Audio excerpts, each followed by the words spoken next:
Blake est un pauvre perdant abandonné par sa famille après qu'une sorcière l'a maudit pour détruire tout être vivant qu'il touche. Cependant, quand une servante bizarre arrive et commence à le taquiner, il cherche désespérément un moyen de briser le sort pour pouvoir enfin se la faire.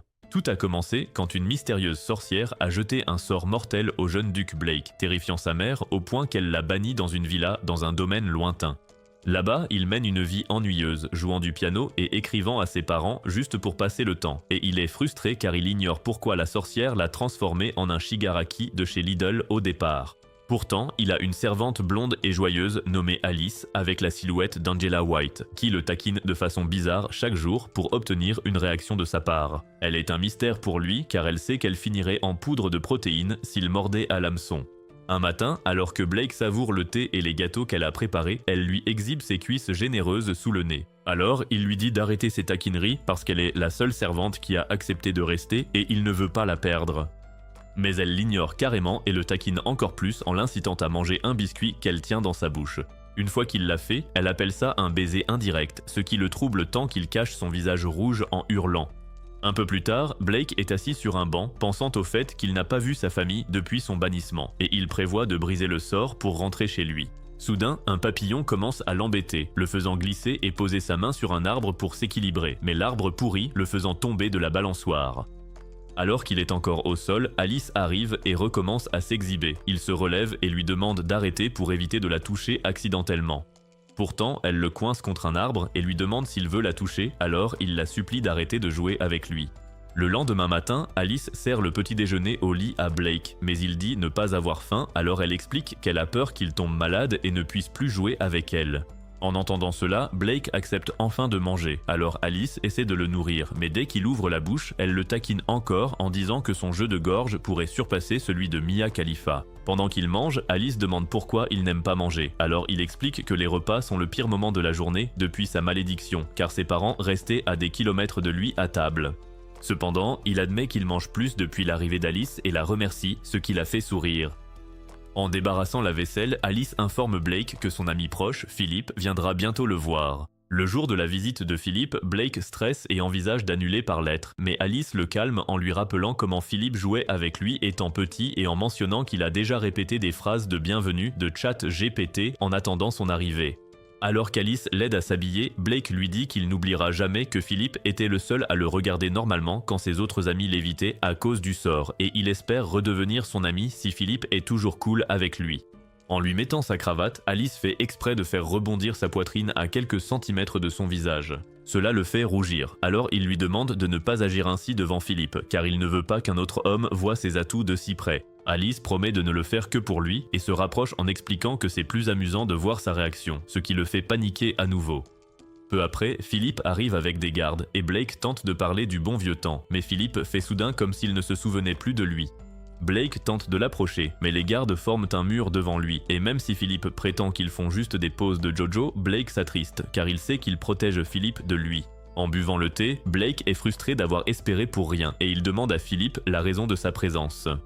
Mais Philippe change de sujet en demandant si Alice vit seule avec lui, alors Blake explique qu'il a aussi un majordome qui est actuellement blessé. À ce moment, Philippe essaie d'allumer une cigarette, mais la table tremble et un vase tombe. Blake rattrape le vase, mais les fleurs fanent instantanément, faisant trembler de peur Philippe et ses gardes comme des idiots. Peu après, Philippe demande à aller aux toilettes et Alice décide de l'y accompagner. En chemin, il arrête Alice et promet de lui trouver un autre emploi si elle part avec lui car il pense que vivre avec Blake est trop dangereux, mais Alice refuse.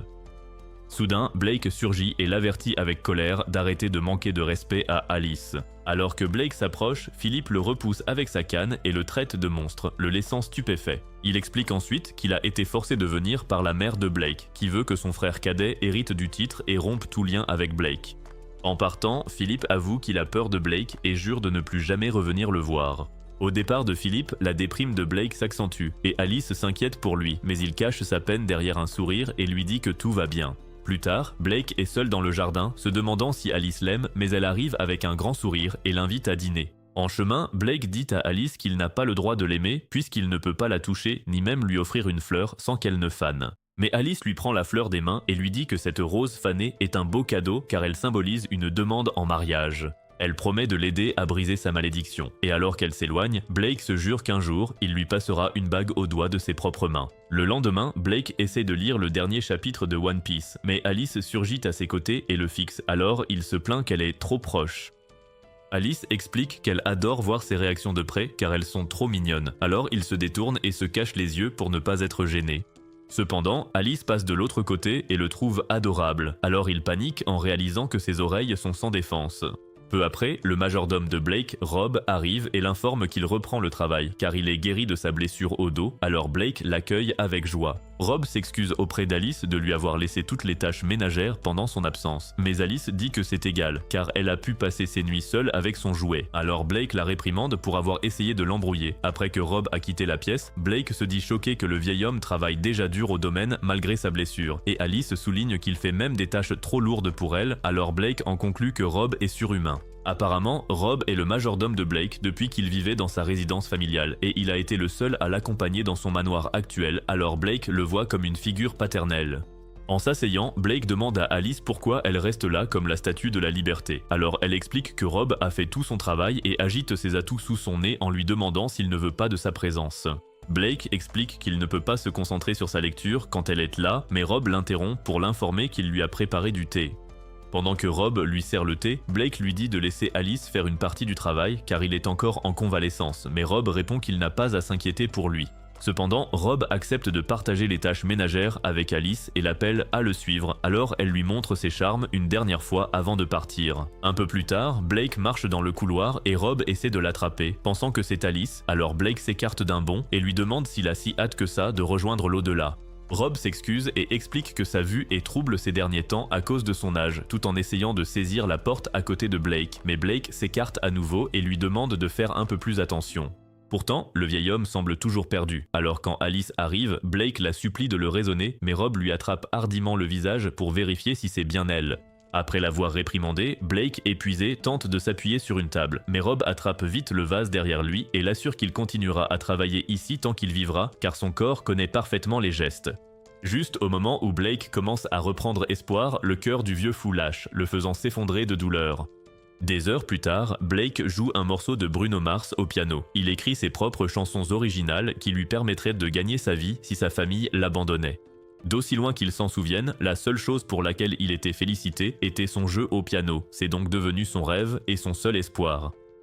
Soudain, Alice réapparaît et le fait sursauter avec une question, alors elle s'excuse et explique qu'elle a entendu sa magnifique chanson pendant qu'elle faisait le ménage. Blake lui dit de venir lui parler comme une personne normale la prochaine fois, mais elle se penche à nouveau vers lui en demandant ce qu'il entend par normal, alors il lui dit de retourner travailler au lieu de l'embêter. Cependant, alors qu'elle nettoie la cheminée, le gars tend le cou comme une girafe pour admirer ses formes, alors elle lui dit en plaisantant d'arrêter de regarder avec autant d'insistance. Voyant qu'elle le fait exprès, Blake lui dit de s'asseoir à côté de lui pendant qu'il joue sa musique, ce qu'elle fait et il passe les minutes suivantes à jouer son dernier morceau. Pendant la chanson, Alice se souvient qu'il a cueilli une rose pour elle et se serre contre elle-même en souriant avec passion. Après la performance, elle lui dit que la chanson était magnifique, alors son visage devient rouge comme une tomate quand il avoue que c'est une ballade composée pour elle, et qu'il voulait vraiment l'écouter avec elle. Épuisé, il décide de faire une sieste sur le piano et lui demande de le réveiller pour le dîner. Elle se penche pour l'embrasser, mais s'arrête et lui sourit avant de s'en aller.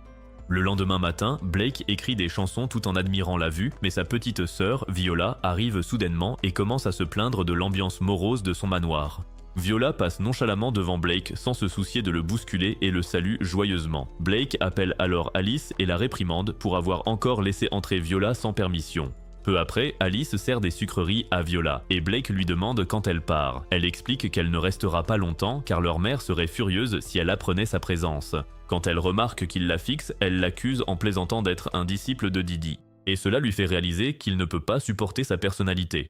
Après qu'Alice lui a servi d'autres douceurs, elle demande à Blake s'il aime Alice. Il avoue qu'il l'adore et elle décide de devenir son entremetteuse en lui enseignant les techniques romantiques apprises dans les dramas coréens. Après avoir taquiné son frère pendant plusieurs minutes, Viola décide de partir. Blake lui demande d'arrêter de passer sans prévenir. Alors elle lui dit de se dépêcher de briser la malédiction pour qu'ils puissent revivre ensemble. Cela le fait rougir, alors elle le taquine et tente de partir, mais elle tombe sur son coup de cœur, Rob, qui lui fait perdre la tête avec ses phrases de drague sur la Seconde Guerre mondiale. Après le départ de Viola, Blake panique comme un idiot quand il voit un chat chez lui. Il demande à Alice de le sortir, mais elle se moque de sa frousse. Il explique alors qu'il a peur de tuer les animaux en les touchant. En caressant le chat, Alice remarque qu'il a un collier, alors Blake suggère de le relâcher dans la forêt. Soudain, le chat se met à poursuivre Blake. Rob l'attrape mais le relâche aussitôt, et il poursuit Blake en bas, où Alice le taquine à nouveau avec ses attributs. Une fois le chat calmé, ils trouvent un mot indiquant qu'il a été abandonné. Blake se rappelle avoir été rejeté de la même façon, alors il nourrit le chat dehors. Plus tard cette nuit-là, Blake raconte à Alice comment son grand-père dansait avec sa mère dans la salle de bal et l'invite à danser. Elle accepte et ils passent des heures à danser sous la lune sans aucun contact physique. Le lendemain matin, Blake salue Alice pendant qu'elle fait le ménage, mais comme d'habitude, elle se penche vers lui pour lui répondre et le taquiner. Un peu plus tard, Blake joue au billard et ses serviteurs sont impressionnés par son talent. Il explique qu'il jouait seul pendant son temps libre. Alice le défie alors dans un match où le perdant doit obéir au gagnant. Mais quand vient son tour, elle prend une pose suggestive en lui montrant qu'elle sait manier les longues queues. Après quelques minutes de jeu, il ne reste que les billes blanches et noires. Alice rate son coup, alors Blake s'apprête à jouer, certain de remporter la victoire. Alors qu'il se prépare à tirer, il se vante du coup magistral qu'il va faire. Mais Alice lui murmure des mots impurs qui lui font l'imaginer dans des poses osées. Il lui demande alors de rester silencieuse pendant la partie. Cependant, il touche accidentellement la boule blanche avec sa queue. Alors, Rob déclare une faute et permet à Alice de tirer la boule d'où elle veut. Sans hésiter, elle place la blanche près de la noire et l'empoche sans effort pour gagner la partie. En se rapprochant de Blake, elle lui rappelle l'enjeu de la partie et il panique, pensant qu'elle va lui demander un spectacle intime avec son os de l'amour. Mais au lieu de ça, elle lui demande de l'accompagner en ville. Plus tard, au jardin, Blake demande à Alice pourquoi elle veut aller en ville. Elle explique qu'il y a un festival costumé et l'assure qu'il ne blessera personne car son costume est épais. Blake se plaint de ne pas être habitué à se rendre dans des endroits bondés de monde, mais elle lui assure que l'année dernière, ce n'était pas si fréquenté. Elle le supplie alors, avec des yeux de chien battu, de venir en ville avec elle, et il finit par accepter. Le lendemain, Blake porte un cosplay d'homme-oiseau de chez Temu en ville avec Alice. Il lui dit qu'elle est ravissante, elle le remercie et remarque qu'il y a plus de monde que prévu. Soudainement, une femme quelconque passe par là, et Blake essaie de l'éviter, mais il finit par percuter Alice, ce qui le fait paniquer complètement. Pourtant, Alice va très bien et lui dit qu'il n'a rien à craindre puisqu'il est protégé par de l'acier. Quand il se plaint du poids du costume, elle lui propose de rentrer, mais il décide de continuer car c'est ce qu'elle veut, alors elle le remercie. En marchant, Alice jacasse sur son envie de sortir en public avec Blake, mais le pauvre lutte pour sa survie derrière elle en évitant les gens. Elle se retourne pour lui parler, mais ne le voit pas car il est affalé au sol comme une vieille serpillière, suppliant de rentrer. Alors qu'elle le cherche, une femme masquée l'attrape soudainement et lui demande si elle est Sharon. Mais Alice explique que Sharon est sa mère, alors la dame précise qu'elle est une connaissance de Sharon et s'en va. Pendant ce temps, Blake tente de retrouver Alice, mais un enfant égaré l'agrippe en pleurant sa mère. Alors il s'installe au piano pour lui jouer un air réconfortant. Après avoir observé les alentours, Blake joue un morceau entraînant que tout le monde apprécie, surtout le petit garçon. Bientôt, toute la rue ressemble à une scène de film Bollywood car tout le monde se met à danser sur la musique de Blake. Mais Blake remarque que le garçon a retrouvé sa mère, alors il s'arrête de jouer. Après leur avoir dit au revoir, il repart à la recherche d'Alice, mais elle surgit dans son costume et lui demande de ne pas s'éloigner. Sentant que Blake est fatigué, Alice suggère de rentrer se reposer, mais Blake veut rester en ville avec elle encore un peu. Les tourtereaux s'amusent pendant des heures au festival, et arrivent bientôt devant un étal où Blake trouve un masque qui lui ressemble, ce qui les fait rire. Cependant, le marchand révèle que le masque s'inspire du duc de la mort, qui vit dans un manoir en forêt, alors Alice l'entraîne loin de là. En se reposant sur un pont avec Alice, Blake dit qu'il n'est pas surpris par les rumeurs à son sujet, mais sa glace lui remonte le moral et il en offre à Alice. Ensuite, ils vont à une tour de l'horloge où Blake admire la lune et Alice lui raconte un conte sur une princesse qui s'est mariée sur la lune. Il était une fois un prince courageux et une belle princesse qui s'aimaient éperdument et comptaient se marier, mais une sorcière jalouse emmena le prince sur la lune. Chaque année depuis, la nuit où la princesse devait se marier, elle regardait vers la lune et lui envoyait un baiser. Après avoir entendu cette histoire, Blake affirme que c'est l'opposé de sa situation avec Alice, car même s'il l'aime tant, il ne peut pas la toucher lors de leur rendez-vous. Pourtant, Alice dit qu'elle s'amuse toujours, car sa simple présence la rend heureuse, et elle lui demande de toujours la garder près de lui, car elle aimerait être aussi proche que possible et le regarder dans les yeux. Plus tard ce soir-là, Blake trouve un mot d'Alice l'invitant dans sa chambre s'il n'arrive pas à dormir, et en arrivant, il la voit sans rien pour cacher l'intrigue, alors il sort précipitamment et lui demande de s'habiller. Une fois fait, il entre et tente de contenir ses instincts de pervers, mais il trouve soudainement ses protège-pêches sur la table, ce qui le fait totalement paniquer. Alors qu'il boit son thé, elle lui dit d'enlever son manteau et de s'allonger sur son lit. Il obéit, mais panique car il croit qu'elle va tout risquer pour goûter son aubergine maudite. Cependant, elle le borde simplement et explique qu'elle voulait juste l'aider à se détendre pour qu'il puisse s'endormir. Blake lui demande alors si elle est libre le lendemain soir car il veut lui montrer quelque chose et elle accepte de le suivre. Le lendemain soir, Blake et Alice sont sur une barque et il lui dit qu'il l'a invitée pour voir les étoiles filantes qu'il a vues plus jeune et qui ont changé sa vie. Pourtant, son vrai plan est de lui avouer ses sentiments pendant la pluie d'étoiles. Mais quand vient le moment de la pluie, son chapeau s'envole de sa tête. Alice tente de le rattraper, mais finit par tomber dans la rivière. Alors elle lui demande de l'embrasser pour avoir la fin poétique que les amants du conte n'ont jamais eue. Cependant, Blake n'ose pas, alors elle le fait tomber à l'eau et lui demande de rentrer avec elle puisque la pluie de météores est déjà terminée. Le lendemain matin, Blake est dans son bureau, s'en voulant d'avoir refusé le baiser d'Alice. Mais ses serviteurs arrivent soudain avec de nouveaux livres pour sa collection, alors il leur demande de les classer par genre. Pendant ce temps, Blake remarque qu'Alice détourne le regard, ce qui le trouble car il se souvient qu'elle était restée cool après l'incident de la barque. Il craint qu'elle pense qu'il l'évite, alors il tente de discuter, mais elle l'ignore et continue de ranger les livres. Il tente alors de l'approcher, mais elle s'enfuit plus vite qu'un kryptonien sous crack, alors le pauvre gars se met à genoux et la supplie d'arrêter de l'éviter. Pourtant, Alice prétend ne pas l'éviter, alors il lui explique qu'elle n'est pas aussi provocante que d'habitude. Mais elle dit qu'il ment et s'en va. Il est si désespéré qu'il lui offre son corps sur un plateau d'argent pour qu'elle s'en amuse à sa guise, mais elle s'éloigne froidement pour travailler, le laissant dans sa misère. Quand il se plaint du changement soudain d'Alice auprès de Rob, le vieux serviteur dit qu'elle lui semble tout à fait normale. Mais Blake décide de trouver la source du problème, car il sent qu'Alice ne l'éviterait jamais sans raison. En la regardant travailler, il remarque que son visage est rouge, alors il demande à Rob de vérifier son front, et il découvre qu'elle est malade. Peu après, Alice se repose dans sa chambre avec Blake à ses côtés. Il pense qu'elle a pris froid après être tombée dans la rivière, mais elle révèle qu'elle l'a attrapé en passant la nuit à l'épier pendant qu'il dormait. Elle lui demande alors de s'en aller pour ne pas le contaminer, mais il préfère rester à ses côtés pour la soutenir moralement pendant qu'elle est affaiblie. Voyant son visage brûlant, il la couvre d'une couverture, mais elle explique que ce n'est pas la fièvre, mais plutôt son charme irrésistible. Le soir, alors qu'Alice fait le lit de Blake, il remarque le froid extérieur. Elle propose de lui chauffer les mains avec ses formes généreuses, mais il lui rappelle qu'il ne peut pas la toucher. Elle suggère ensuite de jouer dans la neige le lendemain, mais Blake décline car il préfère rester à l'intérieur, bien au chaud. Pourtant, elle lui enroule une écharpe qu'elle a tricotée elle-même et lui demande de la porter pour jouer dehors avec elle le lendemain. Il lui promet alors de l'accompagner. Le lendemain matin, les tourtereaux sortent et voient leur jardin transformé en paysage hivernal. Blake se précipite pour jouer dans la neige, mais tombe comme un idiot. Comme sa soubrette est sublime, il l'accueille en lançant joyeusement une boule de neige sur sa poitrine. Elle lui en donne un aperçu, ce qui le fait s'évanouir d'excitation. À ce moment, Rob arrive et participe en faisant un bonhomme de neige. Blake et Alice commencent eux aussi à rouler de la neige. Quand Alice taquine Blake, il s'agite et s'écarte. Elle lui dit alors de se reposer pendant qu'elle continue de ramasser de la neige. Cependant, Blake tente une attaque surprise, mais Alice esquive avec l'agilité de Sangoku en Ultra Instinct et le bombarde de boules de neige. Il continue de viser, mais Alice esquive tout. Rob observe leur romance juvénile comme un épisode de télé-réalité, jusqu'à ce qu'il lui envoie une boule de neige en plein visage. Après des heures de jeu, Blake et Alice rentrent. Alice lui demande ses vêtements pour la lessive, mais il refuse de lâcher l'écharpe qu'elle lui a offerte et s'enfuit. En retirant sa coiffe, Alice remarque que la boucle d'oreille de sa mère a disparu. Elle veut sortir la chercher, mais la tempête de neige est trop forte. Voyant sa bien-aimée peiner, notre héros sort creuser dans la neige pour retrouver le bijou, mais il finit par s'épuiser et s'évanouit.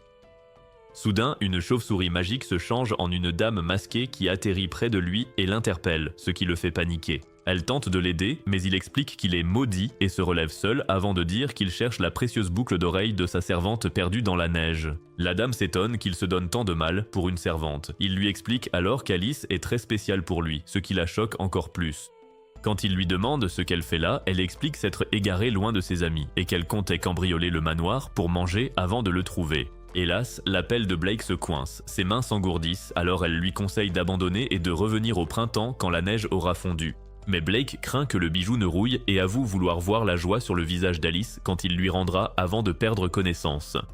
Touchée par ces paroles, la dame retire son masque et utilise un sort digne du seigneur du feu Ozai pour faire fondre toute la neige.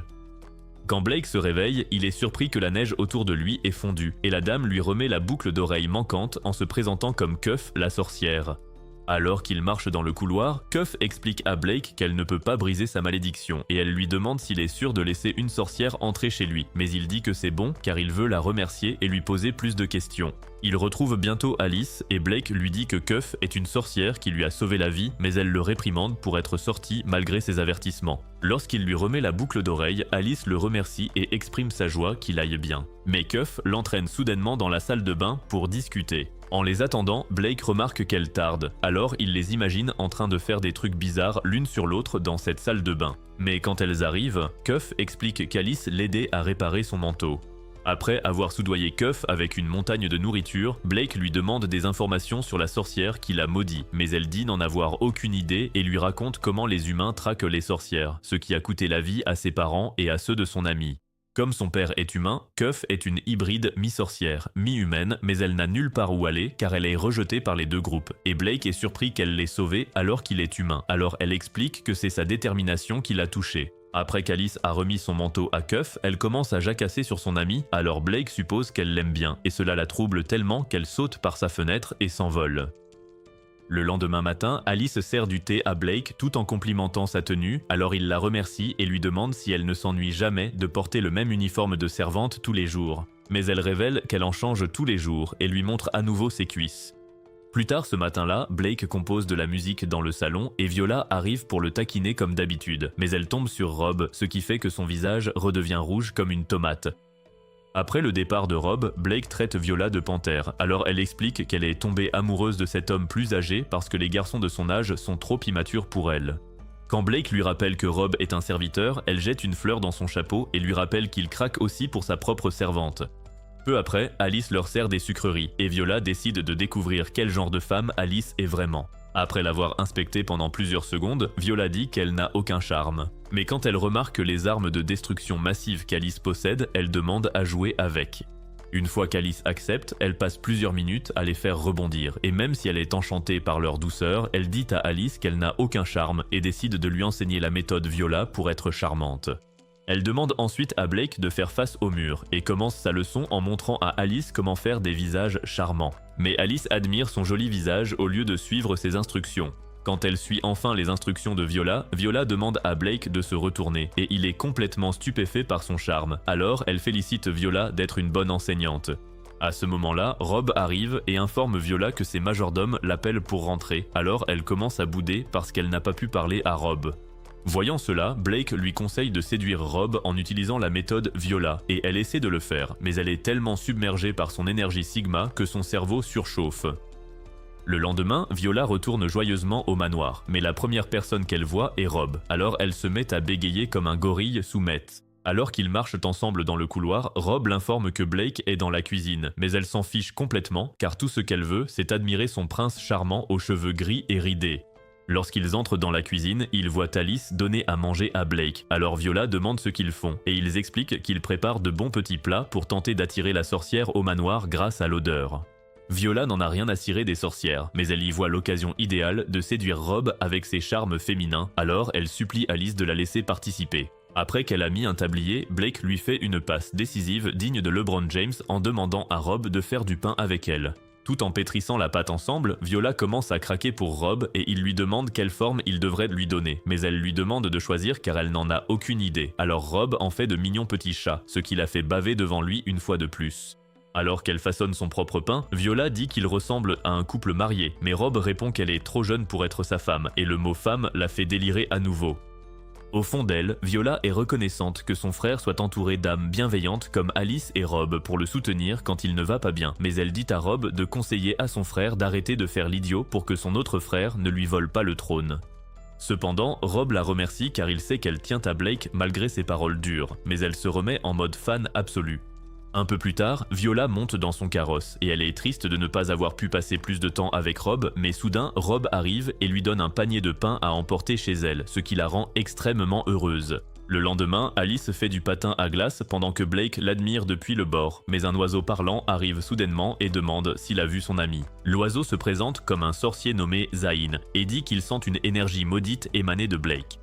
Blake explique alors qu'il a été maudit par une sorcière et l'informe que son ami, Cuff, a quitté leur manoir il y a quelques jours. Quand Alice les rejoint, Zayn prend sa forme humaine et commence à lui sortir des phrases de drague de TikTok, alors Blake le repousse et marque son territoire autour d'elle. Zayn explique à Blake qu'il aime beaucoup les filles, mais qu'il ne trouve pas Cuff attirante parce que chaque fois qu'il essaie de flirter avec elle, elle répond nonchalamment que ça ne sert à rien. Il révèle ensuite qu'il aime beaucoup les gros melons, mais Blake dit qu'il est plutôt branché cuisse, alors Alice note cela, ce qui lui vaut de se faire gronder par lui. Alors qu'ils réfléchissent à un moyen de trouver Cuff, Blake demande à Zayn d'utiliser la magie, et il répond qu'il ne peut pas, mais se plaint qu'il doit trouver Cuff rapidement car elle est plus bête que Patrick l'étoile de mer. Cependant, Alice révèle qu'elle a réchauffé Cuff à l'intérieur de ses usines à lait après l'avoir trouvé dans la glace, et quand elle la pose au sol, Cuff reprend sa forme humaine. Pendant que Zayn et Cuff discutent, Blake les invite à se joindre à lui pour patiner, alors ils mettent tous des patins à glace et s'amusent ensemble sur la glace. Après des heures de patinage romantique, Blake remercie les sorciers de s'être joints à eux, mais Cuff informe Blake qu'il prévoit de l'emmener au rassemblement des sorcières appelé le Sabbat des sorcières, la nuit de la pleine lune de sang, pour qu'il puisse enquêter sur elle. Cela rappelle à Alice sa rencontre avec l'étrange dame masquée, alors elle supplie Blake de la laisser venir pour confirmer quelque chose lors du rassemblement. Plus tard ce soir-là, Viola arrive dans la chambre d'Alice et elle est choquée de voir ses melons bien en évidence. En prenant le thé ensemble, Viola avoue à Alice qu'elle craque pour Rob et Alice lui dit qu'il est parfait pour elle, ce qui la rend heureuse.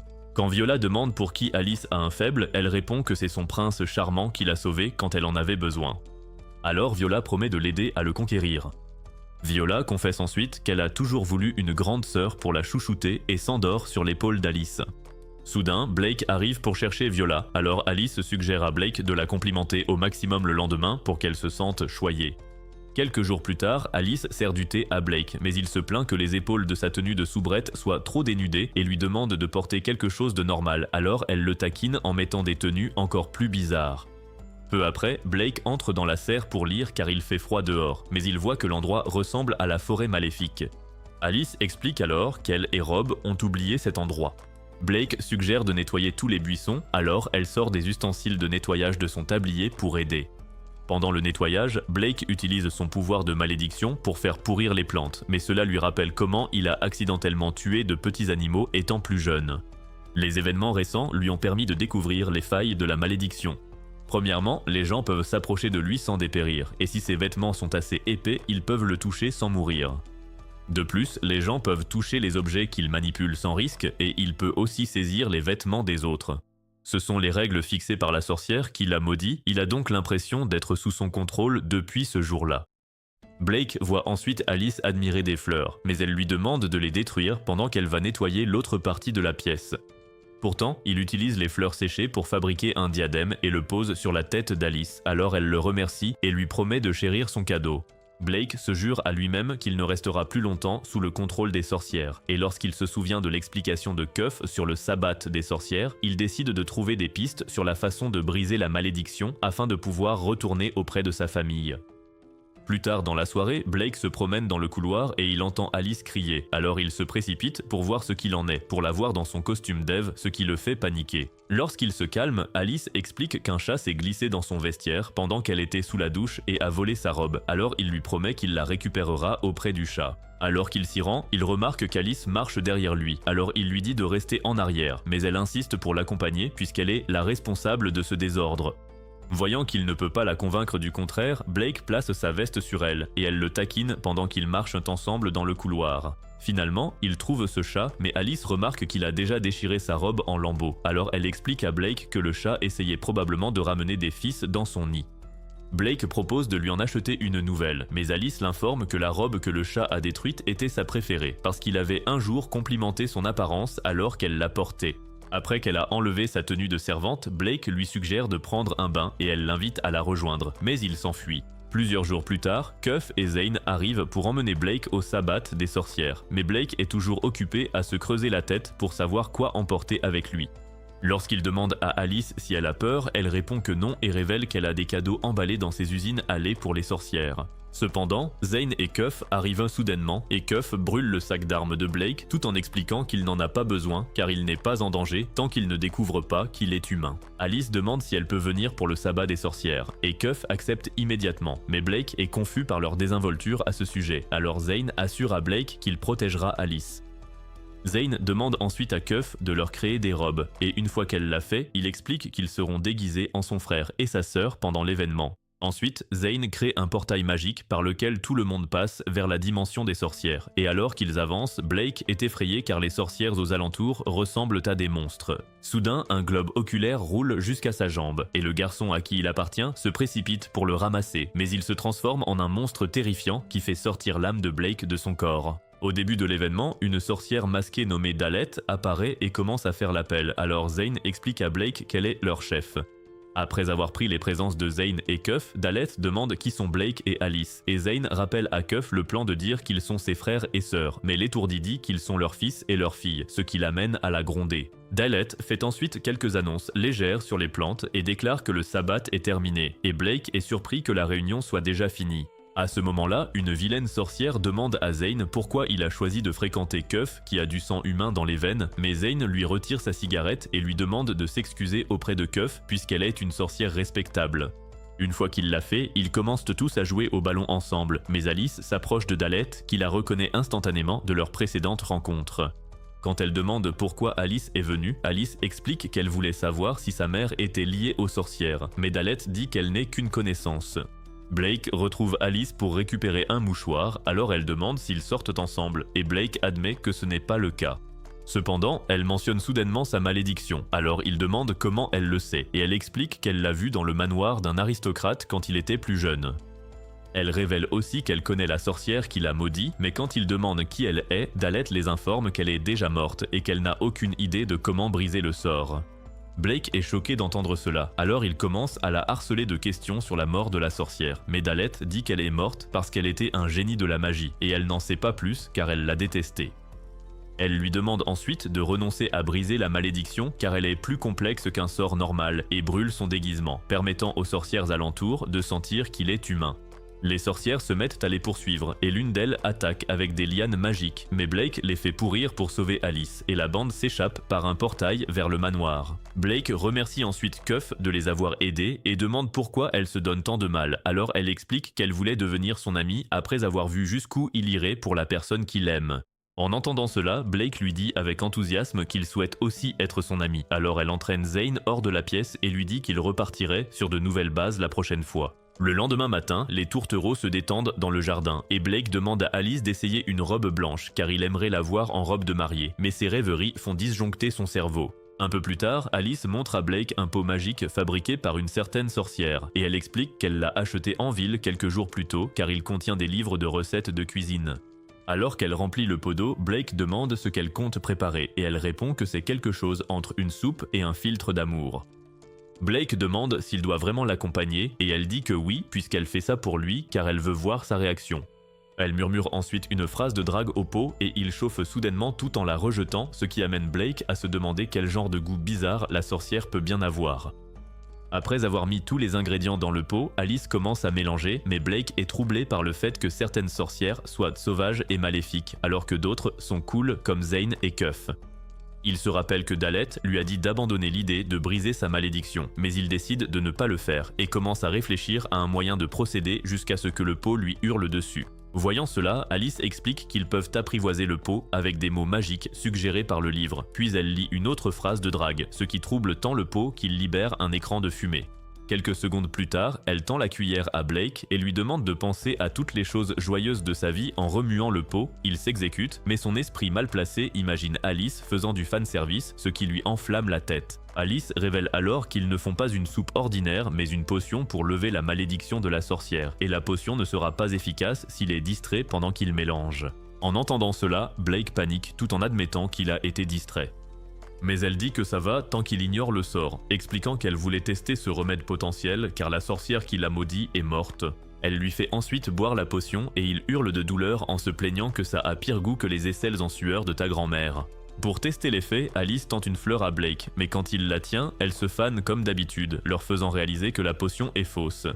Malgré cela, Blake remercie Alice pour ses encouragements, alors elle promet de trouver un autre moyen de briser son sort le lendemain. Après avoir réfléchi au sort du pot magique, Blake le donne à Rob pour ses exercices de pose, et le pot s'éprend de lui pour son style, alors Rob l'emporte joyeusement. Cependant, Viola arrive soudainement, débordante de jalousie alors qu'elle s'élance pour s'occuper du pot qui veut lui voler son papa. Un peu plus tard, Alice tend une partition à Blake et explique que c'est la dernière œuvre de McFarlane avant sa mort, considérée comme la plus belle partition qui soit. Elle lui raconte ensuite une rumeur disant que quiconque joue ce morceau deviendra fou, ce qui fait paniquer Blake. Mais elle prétend aussi que son sort sera purifié s'il le joue, alors Blake accepte de le faire. Alors qu'il joue, un petit vieil homme apparaît sur le clavier et se présente comme McFarlane, expliquant qu'il est un fantôme veillant sur son œuvre, car il croit que personne ne pourra jamais la jouer parfaitement. Blake commence à le gronder pour sa bizarrerie, mais Alice demande s'il devient fou, alors McFarlane lui dit de ne pas s'embêter à lui expliquer car seul l'interprète peut le voir. Le fantôme pervers commence alors à ouvrir la tenue d'Alice pour distraire Blake avec ses atouts, et Blake le prévient d'arrêter, mais il va encore plus loin en fonçant pour l'embrasser. Cependant, Alice repousse le vieux fou d'un coup de poing, alors il demande si elle est secrètement une faucheuse d'âme, et elle explique que non. Comme ces tactiques bizarres n'ont pas marché, McFarlane tente de distraire Blake davantage en lui mordant la main, mais Alice aide Blake à tourner les pages, et le vieux fantôme finit par abandonner. Blake se dépasse totalement en jouant le morceau car son seul talent est le piano, et il veut désespérément briser le sort pour construire un avenir avec Alice. Une fois la performance terminée, les notes sur le livre disparaissent et McFarlane l'applaudit tout en s'évaporant dans les airs. Mais Blake est déçu que ce soit McFarlane qui ait été purifié au lieu de sa malédiction. Le lendemain matin, Blake va voir Alice dans sa chambre, mais elle sort vêtue de la tenue préférée de Mia Khalifa, alors il ferme la porte et se demande si elle le considère comme un homme puisqu'elle se dénude autant. Il se rappelle que Viola lui a dit que le meilleur moyen de progresser est de faire battre le cœur de son coup de foudre en le surprenant, alors il décide d'essayer sur Alice. Cependant, sa tentative de faire peur à Alice échoue lamentablement car elle sourit simplement avec nonchalance. Un peu plus tard, Blake tente encore de l'effrayer en lui racontant le dernier film Insidious, mais ça ne marche pas, alors il cherche un tableau pour lui faire peur. Alice trouve le tableau d'horreur qu'il cherche accroché au mur, mais ça ne l'effraie pas du tout, alors Blake commence à paniquer en se demandant si son cœur est en titane.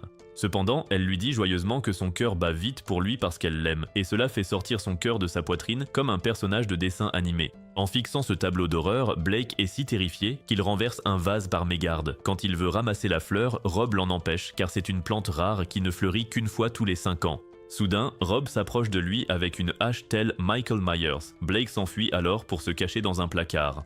Alice l'y rejoint. Il lui explique que Rob est effrayant quand il est en colère et qu'il ne lui pardonnera qu'après mûre réflexion. Après que Rob a fouillé la pièce, Blake sort du placard et va dans le couloir. Rob l'y trouve, alors il se fait passer pour Alice jusqu'à ce que l'aveugle s'en aille. Peu après, Blake et Alice se cachent sous un lit. Il lui confie qu'il aimerait boire et faire la fête comme un adulte. Elle avoue alors que son cœur bat la chamade à cet instant.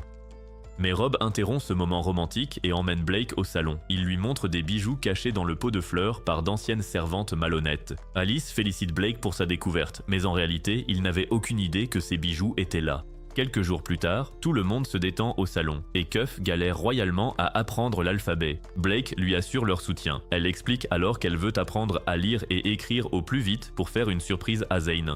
Quand Blake demande où est Zane, Cuff lui révèle qu'il est au cirque. Il a commencé à y travailler faute de mieux, et personne là-bas ne le jugera pour son allure d'oiseau. Pendant ce temps, au manoir royal, Walter, le frère de Blake, déambule fièrement dans le couloir. Son aura fait baver toutes les servantes. Il retrouve bientôt Viola et apprend qu'elle compte rendre visite à Blake. Il lui dit de n'en rien faire et lui rappelle que c'est lui qui héritera du titre familial. Mais Viola le remet à sa place en lui rappelant qu'il n'est que le second fils. Ses rêves de grandeur s'envoleront si Blake, l'aîné, brise sa malédiction. Walter est si frustré qu'il se roule par terre comme un chien errant enragé. Une fois calmé, il demande à Viola combien de temps il faut pour aller chez Blake. Elle répond que ça fait 2 heures, ce qui confirme ses accusations selon lesquelles elle lui rendait secrètement visite. Mais il commence à péter un plomb parce que le chiffre 2 lui rappelle sa position pathétique au sein de la famille. Tel un canard désespéré, il lui demande pourquoi elle va voir Blake plutôt que de rester avec lui. Elle a beau dire qu'elle ne prend pas parti, l'idiot la supplie de rester. Après le départ de Viola, Walter retrouve leur mère, Gerbera, à table. Il lui ment en disant que Viola est partie voir une amie. Mais en secret, il compte prouver qu'il mérite plus que Blake d'être le chef de famille. Pendant ce temps, Viola arrive au manoir. Surprise d'y voir Cuff, cette dernière se présente comme une artiste de cirque. Pourtant, Viola se méfie. Alors que Cuff admire une statue qui lui rappelle Zane, Viola en conclut que c'est une cambrioleuse et tente de la plaquer. Mais son visage rebondit sur la poitrine généreuse de Cuff. Elle maudit alors les dieux du scénario de l'avoir abandonnée. Voyant Viola déprimée, Cuff propose de jouer avec elle, mais Viola la plaque au sol et lui attache les mains. Pourtant, Cuff ne s'en formalise pas. Elle dit à Viola que Blake est un type bien, ce que celle-ci confirme. Quand Cuff lui demande si elle aime son frère, Viola se met à rougir, mais Blake arrive soudainement avec Rob et Alice et il la voit sur Cuff, alors ils s'en vont pour leur laisser de l'intimité. Peu après, tout le monde sympathise et Rob enlève de la poussière des cheveux de Viola, ce qui l'excite tellement qu'elle se précipite à la fenêtre et crie que son vœu s'est réalisé.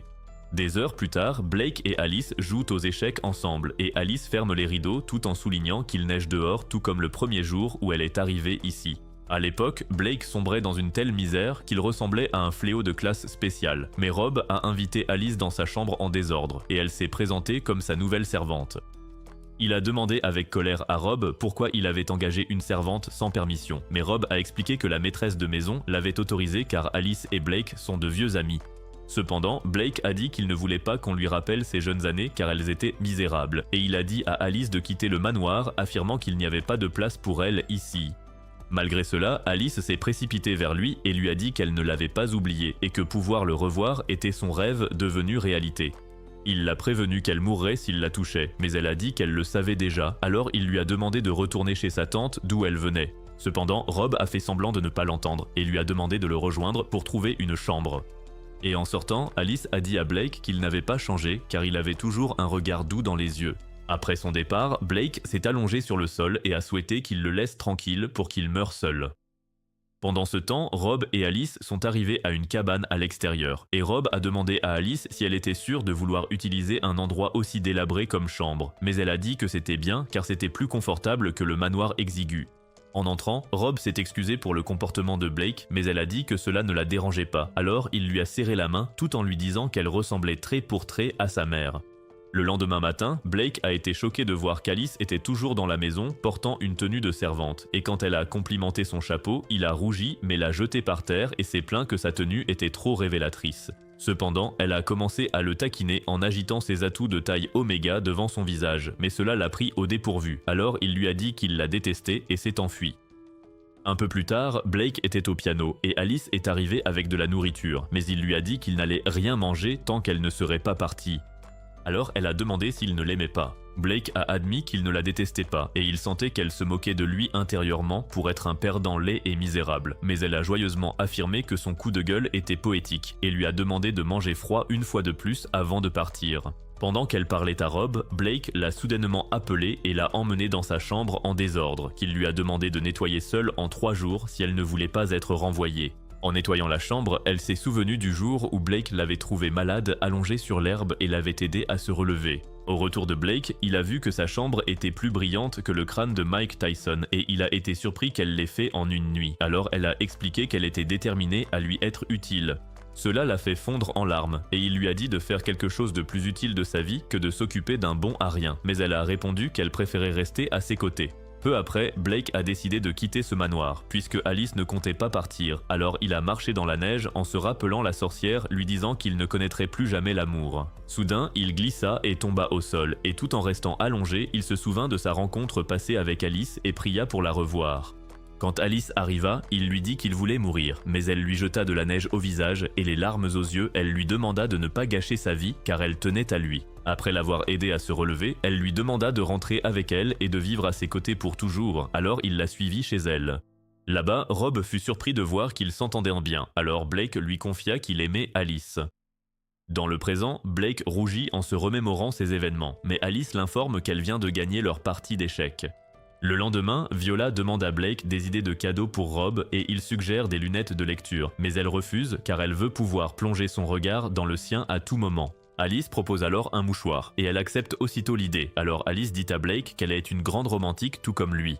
En s'habillant, Blake découvre sur le calendrier que c'est le réveillon de Noël, ce qui lui fait comprendre pourquoi Viola tient tant à offrir un cadeau à Rob. Alice l'informe ensuite que Cuff et Zane comptent passer plus tard pour leur fête de Noël, et l'anxiété sociale de Blake ressurgit alors qu'il se demande s'il peut participer à une fête de Noël avec son allure de croque-mort. Alors, Alice le taquine pour lui changer les idées. Pendant ce temps, Viola souhaite un joyeux Noël à sa mère, mais Gerbera souligne qu'elle est beaucoup sortie ces derniers temps et lui demande de rester à la maison pour Noël. Viola accepte joyeusement, mais Gerbera en rajoute en lui demandant quand elle jettera ces haillons immatures qu'elle porte. Alors elle s'excuse tristement et quitte la pièce. En marchant dans le couloir, Viola demande à ses gardes de tout préparer et ils tentent de lui rappeler les paroles de sa mère, mais elle répond que tout va bien tant qu'elle est en famille. Elle leur dit aussi qu'ils n'ont pas besoin de l'accompagner car son chauffeur suffit, ce qui leur fait comprendre qu'elle va voir Rob, alors ils la suivent quand même. Pendant ce temps, Blake prend le thé et se demande comment réussir la fête de Noël sans sapin ni rien d'autre pour mettre les gens dans l'ambiance des fêtes. Alice mentionne qu'ils n'ont pas non plus de Père Noël, mais les pensées lubriques de Blake prennent le dessus alors qu'il imagine Alice dans une tenue de Mère Noël sexy. Après l'avoir ramenée à la réalité, Alice explique qu'ils n'ont besoin de rien de plus pour la fête, car un bon repas suffit pour s'amuser et Blake est d'accord avec elle.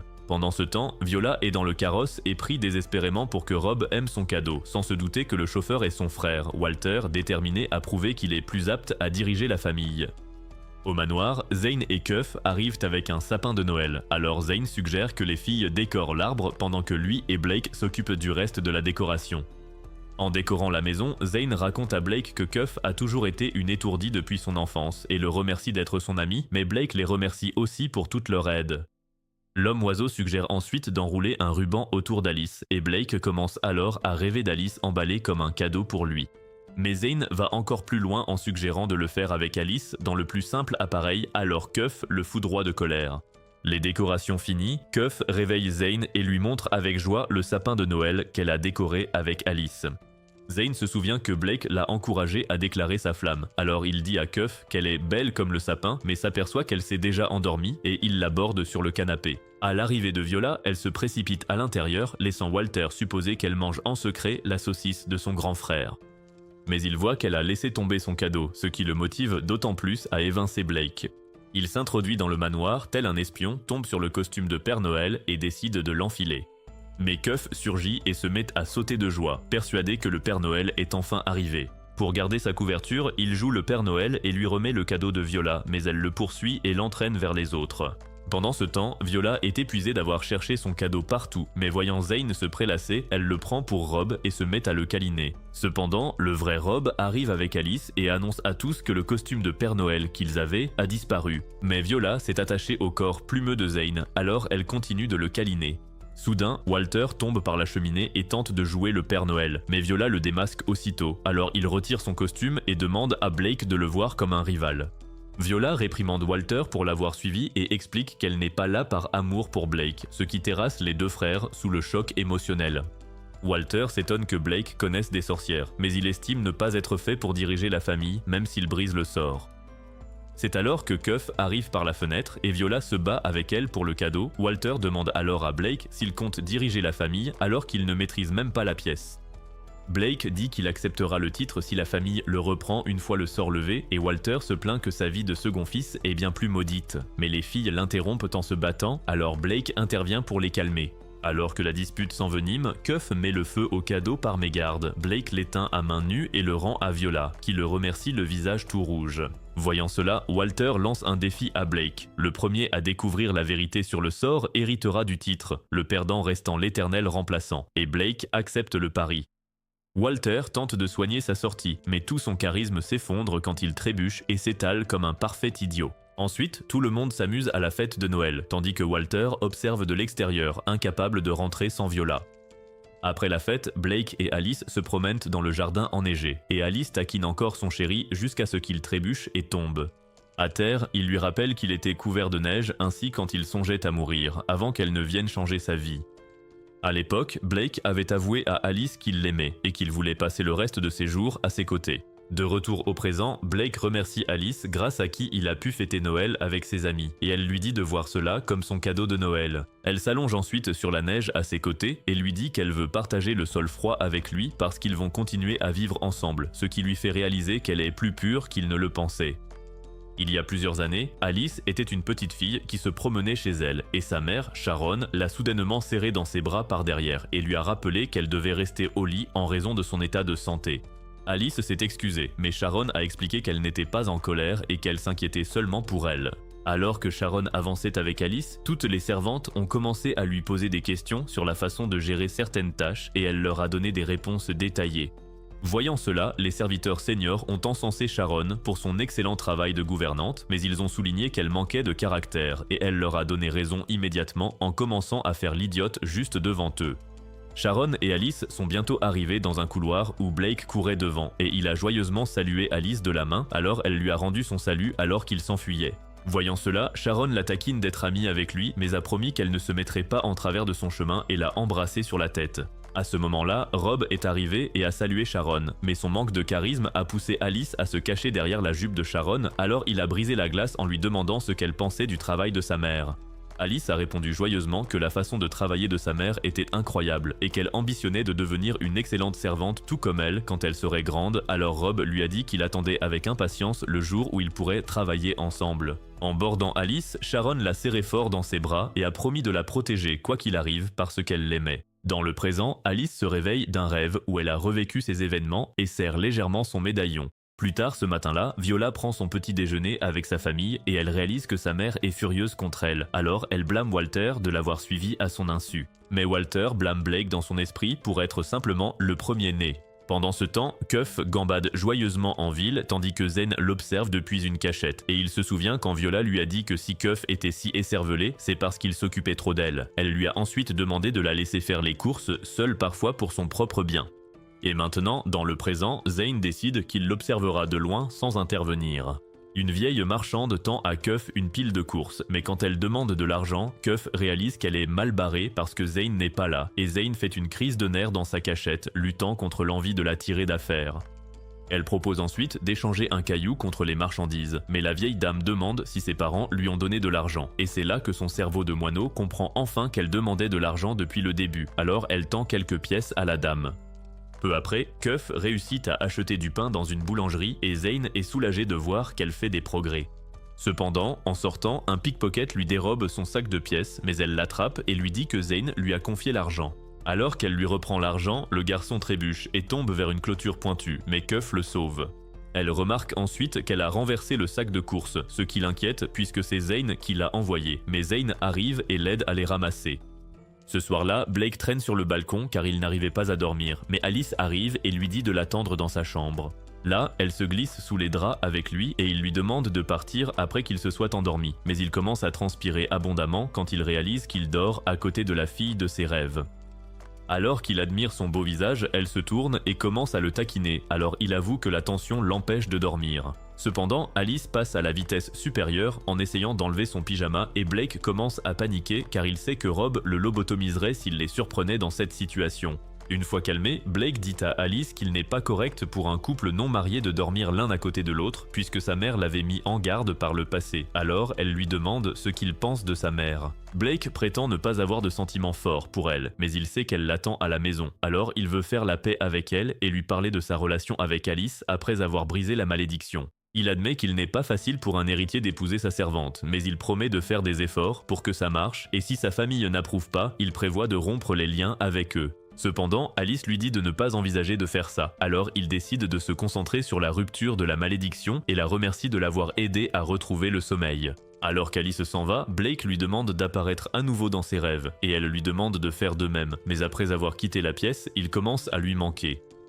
Le lendemain matin, Blake montre joyeusement à Rob une paire de moufles qu'Alice a faites pour lui et affirme qu'elle le tiendrait au chaud quoi qu'il arrive. Rob souligne donc qu'il sourit plus ces derniers temps, contrairement à ses jours sombres. Alice l'appelle ensuite à l'étage pour prendre son petit déjeuner, alors il dit à Rob de ne pas trop fumer tout en se précipitant à l'étage. En fumant son joint, Rob s'est souvenu du jour où Gerbera l'a chargé de s'occuper de Blake après qu'il ait été banni pour avoir été maudit. À l'époque, il a vu Blake perdre peu à peu la tête à cause de la dépression, alors il a fait en sorte d'éloigner Alice de sa tante abusive pour qu'elle puisse servir Blake et illuminer son monde. Maintenant, dans le présent, Alice et Blake appellent Rob à l'intérieur, alors il entre et décide qu'il sera heureux tant qu'ils le seront tous les deux. Ce soir-là, Blake joue une chanson d'Adele sur son piano, et Alice le félicite, alors il avoue qu'il adore passer du temps seul avec elle. Il lui demande ensuite de chanter pour lui pendant qu'il joue du piano, et elle accepte, alors il joue l'air d'une chanson intitulée « Le hibou et le chat », et Alice chante les paroles avec une voix plus belle que celle de Sabrina Carpenter. À un moment donné, elle lui demande de chanter aussi, et une fois qu'il le fait, elle est impressionnée par sa voix. Alors ils passent les minutes suivantes à faire un duo passionné, ce qui les laisse tous deux troublés par la suite. En descendant les escaliers ensemble, Alice dit à Blake de retourner dans sa chambre au lieu de l'escorter jusqu'à la sienne et lui envoie un baiser d'adieu. Alors qu'elle se dirige vers sa chambre, elle accepte le fait qu'elle n'est qu'une humble servante qui ne mérite pas de rester à ses côtés, mais Blake arrive soudainement et demande à l'escorter. Cependant, elle le taquine une fois de plus et retourne en courant dans sa chambre sans lui. Le lendemain matin, Viola et Walter fouillent un débarras encombré à la recherche d'indices sur la malédiction, et Walter suggère de demander à une servante de le faire à leur place, mais elle explique qu'il y aurait des problèmes si leur mère l'apprenait. L'idiot commence à s'énerver, alors elle lui rappelle que c'est lui qui a proposé de l'aider en premier lieu, ce qui l'amène à expliquer que trouver un indice sur la malédiction le placerait 2 crans au-dessus de Blake. Dans un tonneau, Viola trouve le journal d'un serviteur, elle s'enfuit avec et demande à Walter de nettoyer le débarras. Dans le couloir, elle croise Gerbera, elle cache vite le livre, mais Gerbera la gronde car elle ressemble à un phacochère sale et ordonne à une servante de la changer.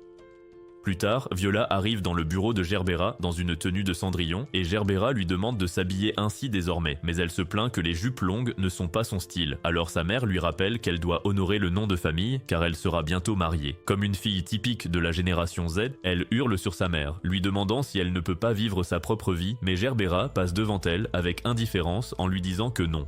Plus tard, Viola est au salon avec Blake et Alice, pleurant à cause des paroles de sa mère et Blake tente de l'apaiser en complimentant sa robe, mais elle le remet à sa place. Une fois calmée, elle annonce joyeusement à Blake qu'elle s'installe au manoir dès aujourd'hui, mais il refuse pour ne pas inquiéter leur mère. Alors elle propose de devenir sa servante, ce qu'il décline aussi. Tout en effeuillant une fleur, Viola se plaint qu'elle serait libérée du carcan familial si elle vivait au manoir, mais l'arrivée soudaine de Rob la fait bondir d'excitation. Rob lui dit alors qu'elle est magnifique dans cette robe, et la reine des Simps change du tout au tout en décidant qu'elle la portera désormais à chaque fois qu'elle leur rendra visite. Plus tard ce soir-là, Viola suit Alice dans sa chambre en expliquant qu'elle veut organiser une autre soirée entre filles et lui offrir un cadeau. En entrant, elle voit que Cuff s'est déjà invité, alors Viola la réprimande pour ne pas avoir prévenu, mais Alice leur demande de laisser tomber le drame pour commencer leur soirée. Après s'être mise en pyjama, Alice sert le thé et demande à Viola si sa mère l'a réprimandée pour avoir passé Noël chez Blake et elle avoue que sa mère les a grondés, elle et Walter, surtout Walter. Elle dit ensuite qu'elle se fiche de qui héritera du titre familial entre Walter et Blake car ce sont 2 idiots à ses yeux, mais Cuff la contredit en rappelant qu'elle a rougi quand on lui a demandé si elle aimait Blake. Pour changer de sujet, Viola demande à Cuff de qui elle est amoureuse, mais Cuff est si troublée qu'elle se met à la chatouiller pour lui faire oublier sa question. Alice rappelle ensuite à Viola sa promesse, alors Viola lui remet le journal de bord des domestiques en expliquant qu'il date de l'époque où Blake a été maudit. En feuilletant le livre, Alice reconnaît l'écriture de sa mère, et Cuff admet enfin que venir sans prévenir n'était pas poli, alors Viola la taquine en lui tapotant la poitrine. Peu après, les 3 jeunes femmes s'allongent côte à côte comme des sardines dans le petit lit, et les 2 visiteuses se disputent pour savoir qui devrait dormir au manoir, mais Alice se contente d'en rire. Cependant, Daleth les observe à travers un hibou et elle retire son masque en décidant qu'il est temps de passer à l'action. Plus tard, elle convoque Zane dans ses quartiers et lui demande de transmettre un message à Blake et Alice. Le lendemain matin, Alice parle à Rob du journal de bord que Viola lui a donné et lui montre les pages qu'il a écrites, mais il se plaint que son écriture est pire que celle d'un médecin de pacotille. En parcourant les pages de sa mère, Alice trouve un passage sur 2 femmes en habit de nonne blanc qu'elle n'a jamais vu, alors elle demande à Rob s'il a vu quelque chose de ce genre. Rob dit n'avoir rien vu, mais Alice se souvient du sabbat des sorcières, ce qui lui fait réaliser que sa mère écrivait sur Daleth et une autre personne mystérieuse. À ce moment-là, Zane arrive et les informe que Daleth cherche leur amitié, ce qui signifie en fait qu'elle veut qu'ils ne se mêlent pas de ses affaires. Mais malgré cela, il leur assure que lui et Cuff seront toujours là pour les soutenir. Alice parle ensuite à Zane et Blake du journal de bord qu'elle lit, et Zane lui demande de le prévenir si elle trouve quelque chose d'intéressant. Un peu plus tard, Alice regarde depuis la porte tandis que Blake et Zane s'amusent au piano, et Blake dit à Zane qu'il veut être le seul à dire à Alice qu'il l'aime, ce qui la trouble tellement qu'elle en rougit. Des heures plus tard, Blake dit à Rob qu'il ne trouve plus Zane nulle part, et Alice se rend compte que son journal de bord a disparu de l'endroit où elle l'avait caché. En marchant sur le toit, Zane se souvient que Dalet a menacé de tuer Cuff s'il ne détruisait pas le journal, alors il crée des flammes pour le brûler. Soudain, Blake arrive, alors il lui parle du chantage de Dalet et lui rend le livre car il contiendrait des informations utiles pour lui. Cependant, Blake lui rend le livre et lui dit de le brûler car il ne veut pas causer de problème à ses chers amis. Pour le remercier, Zane informe Blake que Dalet surveille leur manoir et détruit le livre à l'aide d'un sort spécial qui lui permet d'en garder un fragment, qu'il compte utiliser pour restaurer le livre une fois la surveillance de Dalet terminée. Pendant ce temps, Dalet est agacée car elle a percé leur ruse à jour, mais elle décide de laisser couler pour le moment. Après avoir enlevé son masque, elle ouvre un cercueil à l'intérieur duquel se trouve le corps de Sharon. Le lendemain, Blake reçoit une lettre de sa mère l'invitant à venir la voir au manoir familial pour une discussion, ce qui l'inquiète. Quand Alice arrive, il exprime ses craintes car il ignore ce que Gerbera pourrait lui dire puisque sa malédiction n'est pas levée, mais elle lui remonte le moral avec ses atouts. Pendant le petit déjeuner, Blake confie à Alice son anxiété car c'est son premier retour chez lui depuis qu'il vit dans ce manoir et sa malédiction persiste. Alice demande alors à l'accompagner à la résidence principale et il accepte joyeusement, alors elle part lui préparer un peu plus de thé. Ce soir-là, Blake et Alice sont dans un carrosse vers le manoir familial et elle lui demande s'il se souvient du domaine mais il dit ne se rappeler que de ses jeux avec ses amis. Quand il demande à Alice, elle dit ne se souvenir que de lui et cela le fait rougir. À leur arrivée, Alice descend du carrosse et admire le magnifique manoir, mais Viola les accueille dehors et les gronde pour leur retard, alors Blake s'excuse auprès d'elle. Alice décide alors d'aller saluer les autres servantes et Viola l'informe qu'elle les a prévenues de sa venue, alors Alice la remercie et envoie un baiser à Blake avant d'avancer.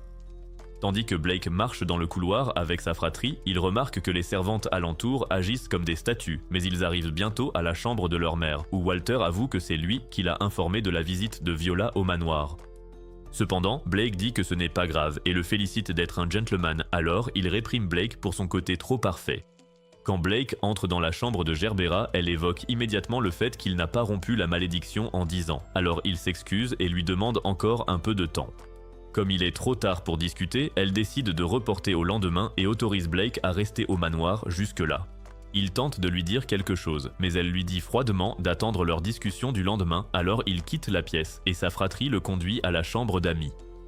Pendant ce temps, toutes les servantes admirent Alice pour sa beauté semblable à celle de sa mère, et une servante âgée l'enlace en s'excusant de n'avoir pu l'aider après la mort de Sharon. En marchant ensemble dans le couloir, la vieille servante dit à Alice que sa chambre est bien rangée, mais Gerbera arrive soudain et l'appelle Sharon, alors la servante la présente comme la fille de Sharon. Réalisant son erreur, Gerbera s'en va, alors la vieille servante explique à Alice que Gerbera et Sharon étaient presque meilleurs amis de son vivant. Mais après la mort de Sharon, Gerbera a commencé à agir comme Dark Vador à la maison. Un peu plus tard, Alice se détend dans sa chambre, mais Blake arrive et s'assoit à côté d'elle pour discuter. Lorsqu'il lui parle de son expérience avec sa mère, Alice dit qu'elle est heureuse qu'ils aient pu parler normalement, mais Blake avoue qu'elle lui manque terriblement, même s'ils ne sont séparés que depuis quelques heures. Elle le taquine ensuite en se penchant pour un baiser, mais il s'écarte brusquement et commence à s'extasier sur sa beauté avant de quitter la pièce. Le lendemain matin, Viola emmène Blake à la tombe dans le jardin où Blake a été maudit il y a des années, et cela lui donne un flashback de l'événement. À l'époque, Blake cherchait un trèfle à 4 feuilles pour l'offrir à Alice, mais une fumée violette a soudainement couvert la zone, et la sorcière l'a maudit pour qu'il vive une vie misérable remplie de morts. Alors qu'ils avancent, Viola demande pourquoi il ne se souvenait pas d'Alice quand elle est arrivée à son manoir, alors il explique qu'il l'a inconsciemment effacée de sa mémoire à cause de la solitude et de la dépression auxquelles il faisait face. Ils retrouvent bientôt leur mère, qui demande à Viola de s'éloigner de lui et la gronde pour avoir encore porté des vêtements normaux avant de demander à Blake de lui parler pendant le dîner. Après son départ, Blake s'inquiète pour Viola, mais elle dit que ça va parce qu'elle sait qu'être née dans leur famille signifie vivre dans une cage sans liberté tout au long de leur vie. Elle prétend ensuite que Blake a une meilleure vie qu'eux, et cela le choque car il se souvient que Walter a dit la même chose plusieurs jours auparavant. Ensuite, il retrouve Gerbera à table et elle dit à Blake qu'il doit décider qui doit être l'héritier de la famille entre lui et Walter car le temps presse à cause de la maladie de leur père. Elle l'informe ensuite qu'elle prévoit de faire de Walter l'héritier s'il ne se débarrasse pas de la malédiction, alors il promet de le faire d'ici le printemps, et elle annonce que c'est tout ce qu'elle a à dire. Cependant, Blake l'informe qu'il prévoit d'épouser Alice un jour si elle l'approuve, mais Gerbera refuse catégoriquement et explique qu'il n'est pas autorisé à épouser une simple servante puisqu'il est né dans l'aristocratie. Elle lui dit alors d'arrêter de plaisanter, mais Blake se lève et lui raconte avec passion comment Alice l'a sauvé des ténèbres avant d'affirmer hardiment qu'il épousera Alice quoi qu'il arrive. Alors que Walter et Viola le regardent avec choc, Blake dit à sa mère que lui et ses frères et sœurs ne sont pas des objets, et il s'en va, mais ils se précipitent tous les deux pour le suivre. Cependant, Gerbera sourit et dit qu'elle est fière de la façon dont Blake est passé d'un petit garçon timide à un homme capable de lui répondre. À l'extérieur, Blake retrouve Alice et ils montent dans le carrosse où ils se regardent passionnément dans les yeux alors qu'ils rentrent chez eux. C'est tout pour cette vidéo. Laissez un j'aime si vous avez apprécié et regardez cette vidéo à l'écran.